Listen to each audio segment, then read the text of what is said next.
अगर 0% ईएमआई सच में जीरो होती तो सोचिए बैंक और क्रेडिट कार्ड कंपनी पैसा कैसे कमाती। कोई भी कंपनी चैरिटी नहीं करती है तो सोचिए कि ये 0% ईएमआई का बिजनेस मॉडल आखिर चल कैसे रहा है। 0% ईएमआई इंटरेस्ट फ्री नहीं होता है, वह आपकी फ्यूचर की अर्निंग, फ्यूचर की जो इनकम है वो उसे खा रहा होता है। आज मैं आपको प्रूफ के साथ दिखाऊंगा कि 0% ईएमआई का असली गेम क्या है और कैसे यह मिडिल क्लास को परमानेंटली मिडिल क्लास बनाए रखता है। नमस्कार दोस्तों, माय नेम इज विकास और आज हम बात करने वाले हैं एक ऐसे मार्केटिंग ट्रैप के बारे में जिसमें कि लगभग आज पूरा हिंदुस्तान का मिडिल क्लास फंस चुका है।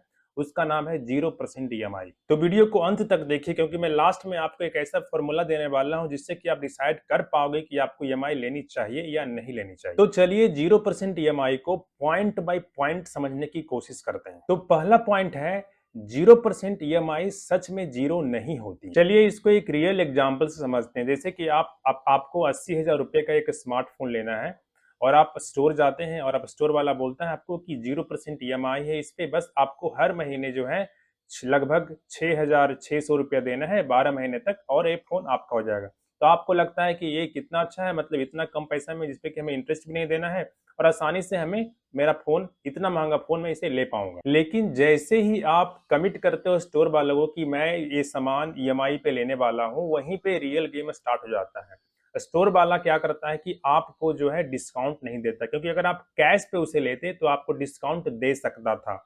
लेकिन आप चूंकि ईएमआई पे ले रहे हो इसे आपको, इसलिए आपको उसको पूरा का पूरा फोन जो है आपको 80,000 में खरीदना पड़ेगा। उसके बाद आपको कार्ड की प्रोसेसिंग फी भी देनी पड़ती है और कार्ड की एनुअल चार्जेस जो आप देते हो अलग से दे रहे होते हो। मतलब इंटरेस्ट का नाम बस बदल दिया गया है। 0% इंटरेस्ट है लेकिन इसमें 0% कॉस्ट नहीं है, आप कुछ ना कुछ जरूर पे कर रहे हो। चलिए इसको डिटेल में समझते हैं कि 0% ईएमआई बिजनेस मॉडल पे बैंक आखिर कैसे पैसा कमाता है। तो सबसे जो पहला तरीका है बैंक के कमाने का वह है मर्चेंट से कमीशन।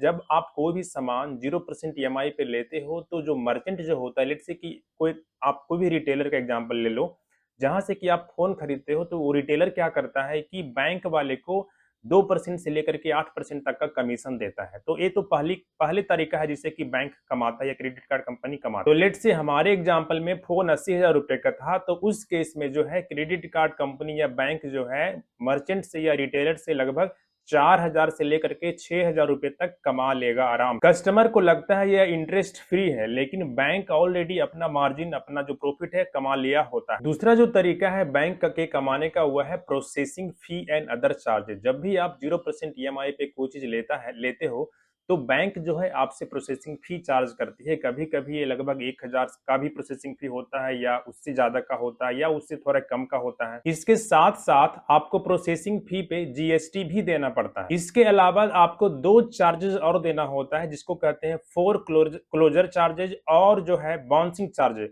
मतलब कि अगर आप अपना ईएमआई को पहले अगर क्लोज करवाना चाहते हो तो आपको फोर क्लोजर चार्जेस भी देना पड़ सकता है।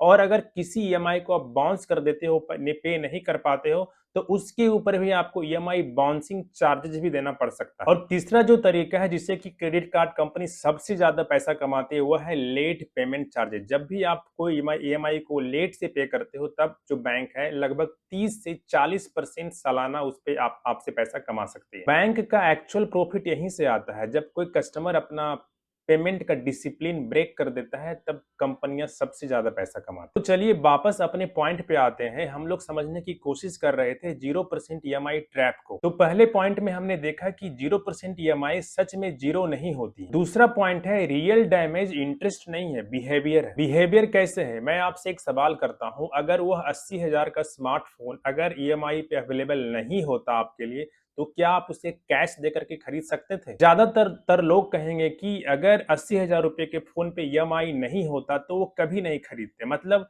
ईएमआई ने आपको कन्विंस किया कि इसे आप अफोर्ड कर सकते हो। और जब डिसीजन मंथली पेमेंट पे होने लगता है तो चीजें आसान लगने लगती है। और इसी तरह का जो डिसीजन है अगर आप लेते हैं तो यही जो है आपकी जिंदगी में लाइफ स्टाइल इन्फ्लेशन को बढ़ा देता है। अब चलिए तीसरा पॉइंट को समझते हैं। तीसरा पॉइंट है ईएमआई लाइफ स्टाइल ट्रैप। जरा सोचिए, एक average middle class family phone का ईएमआई हर महीने 4,000 रुपए दे रहा है, टीवी का ईएमआई हर महीने 3,000 रुपए में दे रहा है। बाइक का ईएमआई के लिए वो हर महीने दे रहा है 5,000 रुपया, और फर्नीचर की ईएमआई के लिए वो हर महीने दे रहा है 2,500 रुपये। तो टोटल उसका 14,500 रुपये हर महीने ईएमआई पे चला जा रहा है। तो उसके सैलरी आते ही क्या होता होगा, आप सोचिए। सैलरी आते ही जो है एक बहुत बड़ा जो रकम है ईएमआई में चला जाता है। पहले ईएमआई कटेगी, बाद में वो सेविंग के बारे में सोचेंगे भी या नहीं सोचेंगे। मतलब आप ईएमआई ने आपकी पूरे फ्यूचर की अर्निंग को खा गया ऑलरेडी। यानी कि आप सैलरी कमा ही नहीं रहे हो, आप बस कर्जे चुका रहे हो, पुराने खर्चे के कर्जे चुका रहे हो। अब चलिए इसका चौथा पॉइंट समझते हैं, अपॉर्चुनिटी कॉस्ट। आप अगर उसी पैसे को 14,500 के जो आप ईएमआई में दे रहे थे, अगर उसी पैसे को आप हर महीने म्यूचुअल फंड में डालते, एसआईपी करते हर महीने, और उस पे अगर आप 12% इंटरेस्ट भी मिलता, तो आप 10 साल में लगभग जो है 35 लाख रुपया जो है आराम से आप बना सकते। लेकिन आपने क्या चूज किया? आपने डिप्रिसिएटिंग एसेट्स खरीदना ज्यादा अच्छा समझा, जिसकी की वैल्यू जो है कुछ सालों में जीरो हो जाए। यानी ईएमआई ने सिर्फ आपसे पैसा नहीं लिया, आपकी फ्यूचर अर्निंग को भी जो है हमेशा के लिए बंद कर दिया। आपकी फ्यूचर अर्निंग, फ्यूचर में जितना आप कमा सकते थे, जितना आपका पैसा कंपाउंड हो सकता था, वो सारा अपॉर्चुनिटी भी आपसे छीन लिया। चलिए अगला पॉइंट देखते हैं। अगला पॉइंट जो है ईएमआई ट्रैप का, हुआ है साइकोलॉजिकल ट्रैप। 0% ईएमआई की जो मार्केटिंग होती है वो ऐसे होती है, व्हाई वेट। मतलब आप इंतजार क्यों कर रहे हो? आपको इंतजार नहीं करनी चाहिए। अगर आपको कुछ खरीदने का मन है तो आप जाओ तुरंत खरीद लो। लेकिन वेल्थ क्रिएशन की जो फिलॉसफी है वह कहती है कि इंतजार अगर करोगे तो ज्यादा अच्छा रिटर्न मिलेगा। अमीर लोग क्या करते हैं? पहले वो इन्वेस्टमेंट करते हैं, फिर उस इन्वेस्टमेंट पे रिटर्न बनाते हैं, उसके बाद वो लग्जरी कंज्यूम करते हैं या लग्जरी खरीदते हैं या लग्जरी को अफोर्ड करते हैं। लेकिन मिडिल क्लास लोग क्या करते हैं? मिडिल क्लास लोग पहले परचेज करते हैं, फिर ईएमआई देते हैं, फिर इन्वेस्टमेंट कभी नहीं करते हैं। इन्वेस्टमेंट हमेशा के लिए पोस्टपोन कर देते हैं। यही सबसे बड़ा माइंडसेट डिफरेंस है रिच और मिडिल क्लास लोगों के बीच का। चलिए हम छठा पॉइंट समझते हैं। हमारा पॉइंट नंबर 6 है, ईएमआई कब सही है।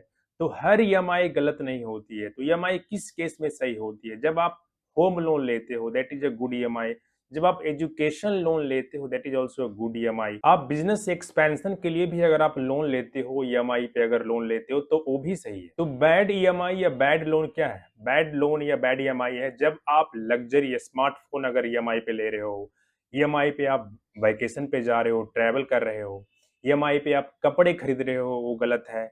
ईएमआई पे आप लग्जरी अपनी लाइफ को अपग्रेड कर रहे हो, तो वो गलत है। आपको एक सबसे महत्वपूर्ण बात जो याद रखनी है वह है कि ईएमआई जो है आपको सिर्फ असेट के लिए लेना है। जब आप कोई असेट बाय कर रहे हो, वहां पे अगर आपको ईएमआई देना पड़ रहा है तब सही है।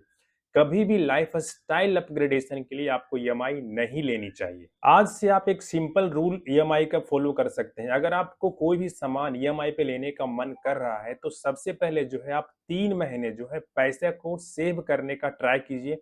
अगर आप पैसा सेव नहीं कर पा रहे हो, यानी कि आप उस चीज को अफोर्ड नहीं कर रहे हो, तो फिर आपको आइडिया ड्रॉप कर देना है। आपको वो चीज ईएमआई पे नहीं लेना है। 0% ईएमआई का जो झूठ है, जो ट्रैप है, वह ये कभी नहीं कहता है कि आप इंटरेस्ट पे कर रहे हो। वो ये हमेशा ये कहता है कि आप जो है छोटा मंथली पेमेंट कर रहे हैं, और यही छोटा मंथली पेमेंट आपको फिनेंशियली छोटा बनाते रहता है। अगर आपको मिडिल क्लास ट्रैप से बाहर निकलना है, तो आपको ईएमआई माइंडसेट सबसे पहले जो है इससे बाहर निकलना होगा। अगर आप ईएमआई ट्रैप से बाहर निकलने का ठान चुके हैं, तो कमेंट में लिखिए कैश इज किंग। वीडियो अच्छा लगा है तो लाइक कर दीजिए, और इस वीडियो को ऐसे लोगों के साथ शेयर जरूर कीजिए जो हर चीज ईएमआई पे खरीदते हैं। और अगर आप अपने जीवन में फिनेंशियली इंडिपेंडेंट होना चाहते हो, तो चैनल को सब्सक्राइब कर दीजिए, क्योंकि इस चैनल पे हम पर्सनल फाइनेंस के नए नए वीडियो लाते हैं।